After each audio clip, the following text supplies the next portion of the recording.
عادات صغيره جدا لازم تكون انت بتعملها في السنه الجديده 2024. ده لو انت مش عاوز تخسر نفسك وتضيع نفسك اكتر من كده زي ما عملت في 2023. والعادات الصغيره جدا دي حرفيا هتساعدك بشكل كبير جدا انك انت تطور من نفسك، وكمان هتشقلب لك حياتك 180 درجه للاحسن، وانت هتشوف ده بعينيك في السنه الجديده لو عملت العادات الصغيره دي. اول عاده هو انك انت تبتدي يومك بانك انت تصلي صلاه الفجر وتقول بعديها اذكار الصباح.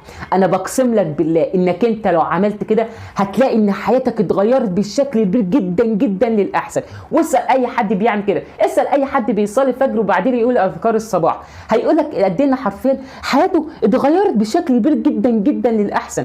وده غير كمان انك انت هتكون طول اليوم محمي من اي مشاعر وحشه، محمي من الحزن ومن الاكتئاب، يعني نفسيتك هتكون طول اليوم في راحه وسكينه تامه. وده غير كمان ان ربنا سبحانه وتعالى هيخلي في يومك بركه ورزق كبير جدا جدا